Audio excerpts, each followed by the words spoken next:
Hello friends, मैं Aparna Pandey crazy learner में आपका स्वागत करती हूँ। फ्रेंड्स, हम लोगों ने समाजीकरण या सोशलाइजेशन चैप्टर जो है वो कंप्लीट कर लिया था, तो उससे रिलेटेड हम लोग आज जो प्रीवियस क्वेश्चन है वो सॉल्व करेंगे। ठीक है, तो चलिए स्टार्ट करते हैं हम लोग। तो जो हमारा पहला क्वेश्चन है वो ये है कि निम्न में से कौन प्राथमिक समाजीकरण माध्यम है। प्राथमिक मतलब प्राइमरी सोशलाइजेशन। ठीक है, उसका मीडियम कौन सा है, माध्यम कौन सा है, आपको ये बताना है। तो बताइए आप, मैंने सब चीज़ें कराई हुई हैं, आप अपने आप को जज किया करिए कि आपको कितना याद रह गया है। तो विद्यालय मतलब स्कूल, गवर्नमेंट, मीडिया या फिर फैमिली। ये क्वेश्चन आया हुआ है, मैं जितने भी क्वेश्चन इसमें लूँगी वो सब आए हुए हैं। ठीक है, मैं 10 क्वेश्चन लेती हूँ, टॉप 10 या टॉप 15। ठीक है, अब देखिए आप बताइए कौन सा है।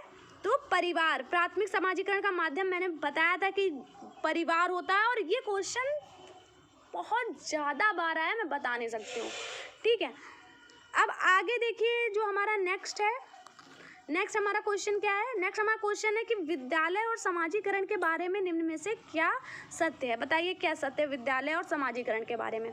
विद्यालय समाजीकरण का एक महत्वपूर्ण कारक है, मतलब जो हमारा स्कूल है वो सोशलाइजेशन का एक मतलब इम्पॉर्टेंट फैक्टर है। या फिर समाजीकरण में विद्यालय की कोई भूमिका नहीं होती, या समाजीकरण में विद्यालय की बहुत थोड़ी भूमिका होती है, या विद्यालय समाजीकरण का पहला मुख्य कारक। देखिए आपको हर चीज़ देख के चलिए। देखिए जिसमें ऐसा कर दिया जाए कि समाजीकरण विद्यालय कोई भूमिका ही नहीं है, ऐसा कैसे हो सकता है। बच्चा अगर छोटा है वो पहला मतलब जब अपना होश संभालता है तो वो स्कूल में ही होता है। ठीक है, तो भूमिका ही नहीं है तो बिल्कुल गलत है। समाजीकरण विद्यालय बहुत थोड़ी भूमिका, ये भी गलत है। देखिए पहला मुख्य कारक तो फैमिली है, ये आप बिल्कुल रट लीजिए, माइंड में बिल्कुल रख लीजिए। अब ये ऑप्शन सबसे सही है कि विद्यालय समाजीकरण का एक महत्वपूर्ण कारक है। ये भी क्वेश्चन आया हुआ है। चलिए अब हम लोग नेक्स्ट क्वेश्चन पे हम लोग आते हैं। तो नेक्स्ट क्वेश्चन जो हमारा है वो है कि निम्न में से कौन से, ठीक है, कौन से समाजीकरण के गौड़ या सेकेंडरी वाहक हैं। तो आपको बताना है। तो सेकेंडरी, ठीक, गौड़ का मतलब सेकेंडरी होता है, मतलब मुख्य नहीं। तो विद्यालय और निकटतम परिवार के सदस्य, विद्यालय और आपकी जो फैमिली है, मतलब स्कूल एंड फैमिली, या फैमिली और जो भी रिश्तेदार हैं, या फैमिली और जो नेबरहुड, या फिर विद्यालय और पास पड़ोस मतलब स्कूल और नेबरहुड। आप खुद बताइए गौड़ वाहक है। देखिए मैंने आपसे एक चीज़ कही थी कि जब भी फैमिली आएगी वो मुख्य कारक होगी। तो देखिए यहाँ पर भी फैमिली आई हुई है, इस ऑप्शन में फैमिली आई हुई, इस वाले में भी आई हुई है। तो हमारा जो सही ऑप्शन हो जाएगा वो हो जाएगा विद्यालय और पास पड़ोस, क्योंकि इसमें गौड़ वाहक प्राइमरी नहीं पूछा गया था, सेकेंडरी पूछा गया था। ठीक है, चलिए अब हम लोग आते हैं नेक्स्ट क्वेश्चन पे। जो हमारा नेक्स्ट क्वेश्चन है वो ये है कि डैश एक प्रक्रिया है जिसके माध्यम से मानव शिशु समाज के सक्रिय सदस्य के रूप में निष्पादन करने के लिए आवश्यक कौशल का अर्जन करना प्रारंभ कर देता है। आवश्यक कौशल का अर्जन करना प्रारंभ कर देता है किसमें, समाज के सक्रिय सदस्य। अब आप बताइए समाज के सक्रिय सदस्य तो क्या होगा यहाँ पर, मतलब मैचुरेशन, परिपक्वता होगी। परिपक्वता तो आपको पता ही है ना कि मतलब जैसे एज के साथ जो हमारी समझ विकसित होती है, परिपक्वता आती है ना, उसको परिपक्वता बोलते हैं। अब ये विकास या डेवलपमेंट इसे बोलेंगे, समाज का सक्रिय सदस्य या समाजीकरण या सीखना। तो देखिए आपको याद करना है या समझना है कि ये समाजीकरण होगा। भाई साफ सीधी बात इसमें कहा जा रहा है कि समाज के सक्रिय सदस्य के रूप में वो मतलब जितने भी नॉर्म्स हैं, जितनी भी वैल्यूज़ हैं, उनको सीखना आरंभ कर देता है, अर्जन करना आरंभ कर देता है। चलिए नेक्स्ट क्वेश्चन पे हम लोग आते हैं। तो जो हमारा नेक्स्ट क्वेश्चन है वो है बच्चे के समाजीकरण में परिवार। देखिए कितनी तरीके से परिवार वाला क्वेश्चन बनता है ना। परिवार कैसी भूमिका निभाता है, तो मुख्य भूमिका निभाता है। चलिए नेक्स्ट क्वेश्चन पे हम लोग आते हैं। नेक्स्ट क्वेश्चन है समाजीकरण में शामिल नहीं है। बताइए समाजीकरण में कौन सा शामिल नहीं है। संस्कृति की रीतियों और मानदंडों को सीखना, कौशलों का अर्जन, मूल्यों और विश्वासों का अर्जन, या आनुवांशिक संचरण। भाई देखिए जो भी आप कल्चरल जितनी वैल्यूज़ हैं आपके आसपास, आप उनको समाजीकरण के अंतर्गत सीखते हैं। ठीक है, जितने भी नॉर्म्स हैं उनको भी सीखते हैं, है ना।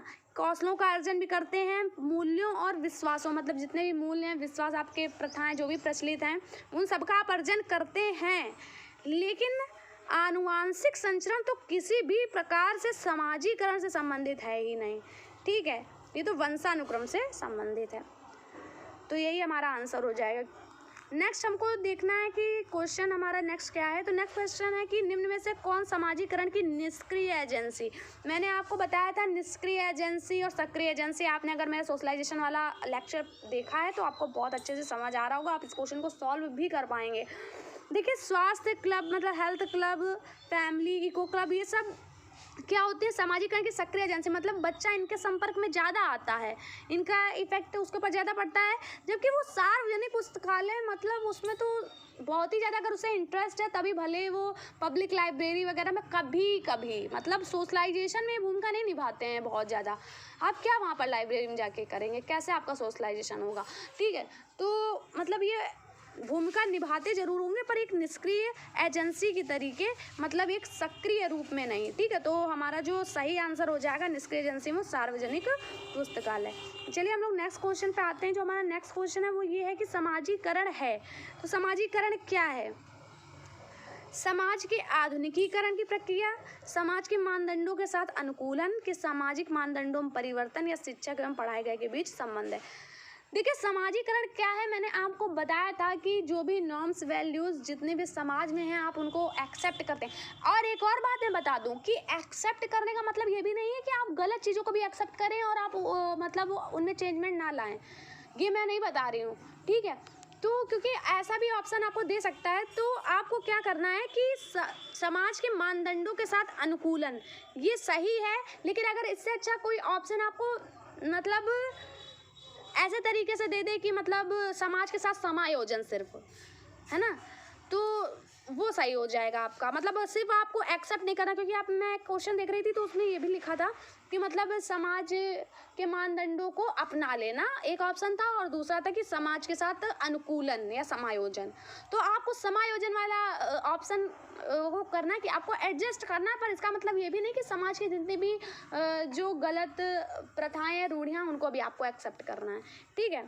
तो इसका जो सही आंसर हो जाए समाज के मानदंडों के साथ अनुकूलन, क्योंकि आधुनिकीकरण की प्रक्रिया नहीं है, ना परिवर्तन करने की प्रक्रिया है, और ना ही शिक्षक एवं पढ़ाई के बीच की प्रक्रिया है, ठीक है। तो चलिए अब हम लोग नेक्स्ट क्वेश्चन पे अपने आते हैं। तो जो हमारा नेक्स्ट क्वेश्चन है वो ये है कि नर्सरी कक्षा में शुरुआत करने के लिए कौन सी विषय वस्तु सबसे अच्छी है। आप बताइए कौन सी विषय वस्तु सबसे अच्छी है नर्सरी कक्षा में शुरुआत करने के लिए। मेरा पड़ोस, मेरा विद्यालय, मेरा परिवार या मेरा प्रिय मित्र। देखिए, बच्चा शुरुआत कर रहा है नर्सरी की, मतलब वो क्लास में जाना स्टार्ट कर रहा है, तो वो किसको जान रहा होगा, सिर्फ अपने परिवार को जान रहा होगा। ये भी जो क्वेश्चन है ये भी हमारा सोशलाइजेशन से ही रिलेटेड है कि मतलब जो पहला जो चैप्टर आएगा वो किससे रिलेटेड होगा। जब बिल्कुल बच्चा नया होगा, स्कूल जाना स्टार्ट करेगा, तो वो होगा मेरा परिवार, ठीक है। तो चलिए अब हम लोग नेक्स्ट क्वेश्चन पे आते हैं। नेक्स्ट क्वेश्चन हमारा है कि शिक्षकों को सलाह दी जाती है कि वे अपने शिक्षार्थियों को सामूहिक गतिविधियों में शामिल करें, ठीक है। और शिक्षकों को सलाह दी जाती है कि वे अपने शिक्षार्थियों को सामूहिक गतिविधियों में शामिल करें, क्योंकि सीखने को सुगम बनाने के अतिरिक्त ये डैश में सहायता करती हैं। मतलब किस में सहायता करती है आपको ये बताना है। तो बताइए किस में सहायता करती है। मतलब जो भी सामूहिक गतिविधियां हैं ये क्या करती हैं बच्चों का, सामूहिक गतिविधियां मतलब बच्चा जब ग्रुप में रहेगा, तो आप खुद सोचिए कि जब बच्चा ग्रुप में रहेगा तो क्या होगा, वो जो भी अपने फ्रेंड्स के साथ रहेगा, है ना, अपने सीनियर्स के साथ, जूनियर्स के साथ, जिसके साथ भी रहेगा, तो उसमें एक समाजीकरण की भावना आती है। देखिए, मूल द्वंद्व का मतलब होता है मतलब जो वैल्यूज़ हैं वो आपस में टकराएंगी एक दूसरे की, तो नहीं, ये बात नहीं सही है, ठीक है, ये गलत हो गया। आक्रामकता करेंगे, आपको निगेटिव आंसर नहीं चूज करना है, दुश्चिंता भी गलत है। और जब बच्चे जब ग्रुपिंग में सीखते हैं तो आपको हमेशा इसको पॉजिटिव लेके चलना है, आप ये भी बात ध्यान रख लीजिए। तो यहाँ हो जाएगा समाजीकरण भी होता है बच्चे का, ठीक है।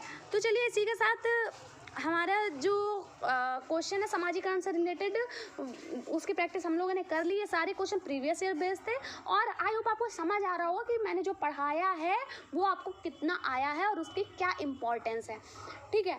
तो चलिए इसी के साथ मिलते हैं हम लोग नेक्स्ट वीडियो में। नेक्स्ट वीडियो में हम लोग न्यू चैप्टर स्टार्ट करेंगे, न्यू थ्योरीज पढ़ेंगे, और जो नेक्स्ट चैप्टर है वो आपके लिए बहुत बहुत बहुत ज़्यादा इम्पोर्टेंस रखता है तो उसको आप बिल्कुल भी अवॉइड मत कीजिएगा। अगर आपको वीडियो पसंद आया तो उसको चैनल को सब्सक्राइब करना और वीडियो को लाइक करना बिल्कुल ही मत भूलिएगा। Thank you.